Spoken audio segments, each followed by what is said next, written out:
ఓం నమో భగవతే శ్రీ రమణాయ. చాలా సంతోషం నాయన. చాలామందికి ప్రారంధ కర్మ ఒకటి ఉంటే జీవుడికి మరి స్వేచ్ఛ లేదా అని అడుగుతూ ఉంటారు. ఏం జరిగిపోతూ ఉంటే ఇక జీవుడికి స్వేచ్ఛ ఏమున్నది అని.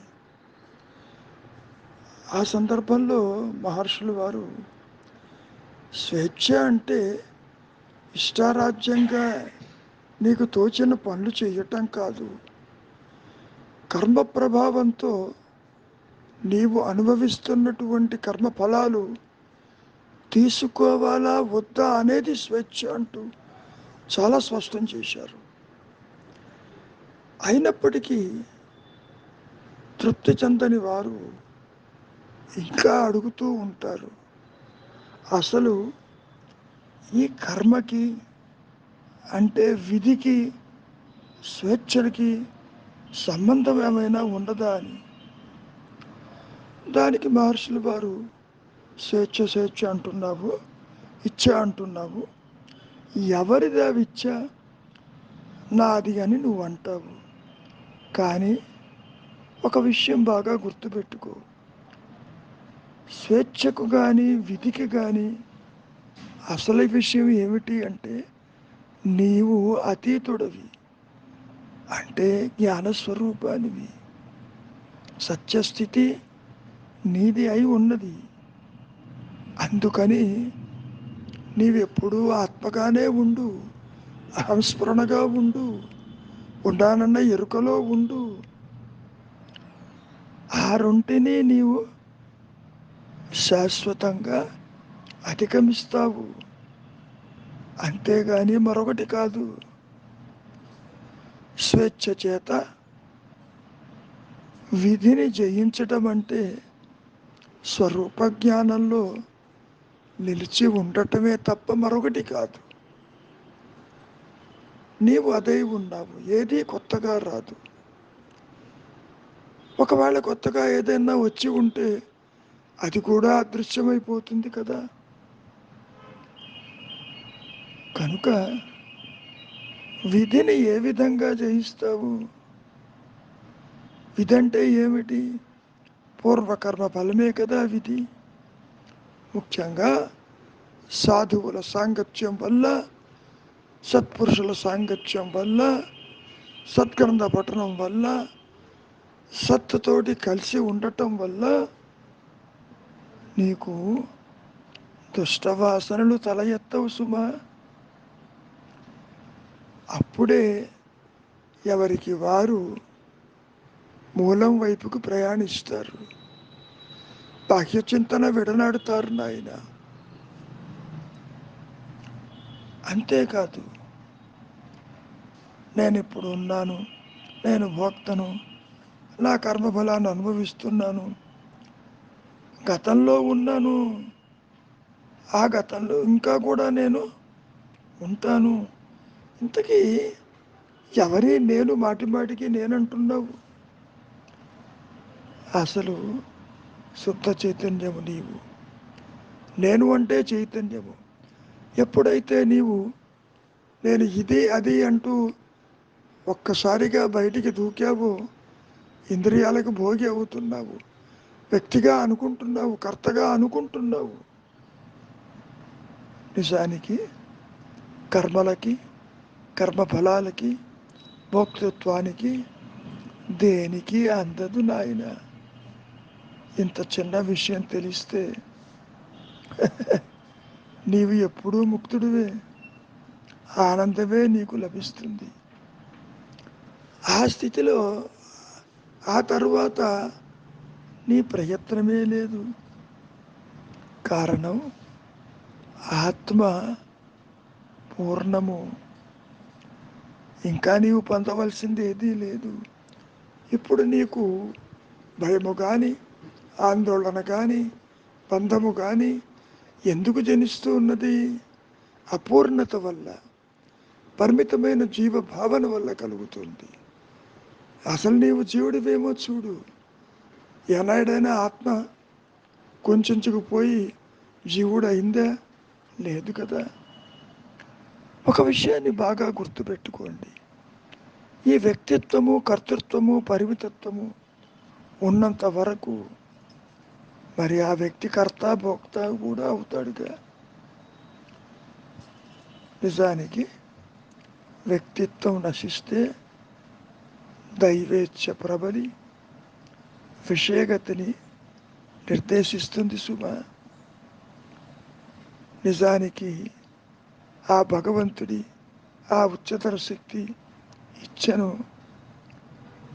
చూడలేని వారికి వ్యక్తి మాత్రమే కనిపిస్తాడు. నిజానికి ఒక విషయం బాగా గుర్తుపెట్టుకోండి. నియమము, సంయమము ఇతరులకే కానీ ముక్త జీవులకి కాదు. సత్యము ఎరిగి నిలిచి ఉన్నవారికి కాదు సుమా. ఇదే విషయాన్ని శృతులు కూడా ప్రస్తావిస్తున్నాయి. ముఖ్యంగా స్వేచ్ఛ శుభప్రదం, అది ఎప్పుడూ ఉన్నదే సుమా. ఎప్పుడైతే ఈ స్వేచ్ఛ శుభప్రదము అంతరార్థం ఏమిటో తెలుసా? నీవు అనుకునే విధిని అధిగమించటం అన్నమాట. నిజానికి మనోబుద్ధి చిత్త అహంకారాదుల్లో బుద్ధి ఉన్నది కదా, వివేకం ఉన్నది కదా. ఆ వివేకాన్ని మరి ఉపయోగించు. సర్వకర్మశాలని, బంధాలని, రాగద్వేషాలని అది కాల్చివేస్తుంది సుమా. ఇది ఎలా పెంపొందుతుందని నువ్వు అడగవచ్చు. సత్పురుషుల సాంగత్యం వల్ల, సత్ గ్రంథ పఠనం వల్ల, వివేకముతో కూడినటువంటి విచక్షణ ఏర్పడుతుంది. అందులో సందేహం లేదు. నిజానికి ఒక విషయాన్ని బాగా గుర్తుపెట్టుకోండి. ప్రతి ఒక్కరి నడవడిక ఏం చెయ్యాలి, ఏది మానాలి అనేది వేరొక శక్తి వల్లనే అది జరుగుతుంది. కానీ ఈ కర్తృత్వము కలిగిన మానవుడు, ఈ జీవుడు అన్నీ తానే చేస్తున్నాడని నమ్ముతాడు. అది ఎట్లా ఉంటుంది అంటే, ఒక కుంటివాడు అదిగో తన్నెవరైనా నుంచోబెడితే, లేవదీస్తే శత్రువులతో పోరి తరిమి కొడతానన్నట్లుగా ఉంటుంది. ఒక్క విషయాన్ని మహర్షులు వారు చాలా స్పష్టం చేస్తున్నారు. కోరిక తల ఎత్తకపోతే కర్మ లేదు, జన్మ లేదు. ఇక్కడ పరిమితమైన అహంకారము, ఈ అహంకరణ లేస్తేనే, తల ఎత్తితేనే నీకు కోరిక జనిస్తుంది. దేహాత్మ బుద్ధి జనించటంలోనే కోరికలు దాగి ఉంటాయి. కనుక నాయన, ఈ అహంకరణ, ఈ వ్యక్తిత్వము, ఈ పరిమితత్వము ఇది ఉంది చూసావు, వేరే ఒక ఉच्चతర శక్తి మూలంగానే. అది గుర్తుపెట్టుకో. దానికి ఉనికియే ఆ శక్తిపై ఆధారపడి ఉంటుంది. ఆది నుంచి ఈ అహంకారము తృణీకరించబడిందని మనం ఎన్నోసార్లు చెప్పుకున్నాం. లేనిది ఉన్నట్టుగా కనపడుతుంది. ఎవరికి కనపడుతుంది? ఉనికి లేని వారికే కనపడుతుంది. కనుక ఆ ఉच्चతర శక్తికి, ఆ అహంస్మరణకి, ఆ ఉన్నానన్న ఎరుకకి అన్యముగా, వేరుగా ఈ పరిమితమైన జీవుడు కానీ, జీవాత్మ కానీ, దేహాత్మ బుద్ధి కానీ క్షణకాలం కూడా ఉండలేదు. కనుక నేను చేస్తాను, నేను ఈ పని చేయగలను, ఆ పని చేయగలను, ఇది సాధిస్తాను, అది సాధిస్తాను, నేను ఒక ఉద్యోగం చేస్తాను,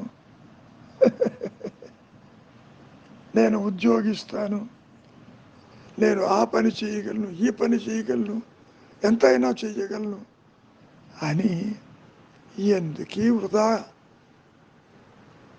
వాక్యాలు, జల్పనాలు, ప్రగల్భాలు అంటూ హెచ్చరించారు రమణ మహర్షులు గారు.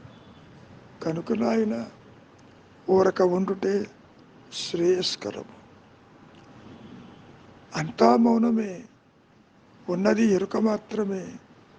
మరి లేనిదో జీవుడు, జగత్తు, ఈశ్వర భావనలు, అసలు సృష్టే లేదని గుర్తించు. మంచిది. మౌనమే నీ సహజత్వం.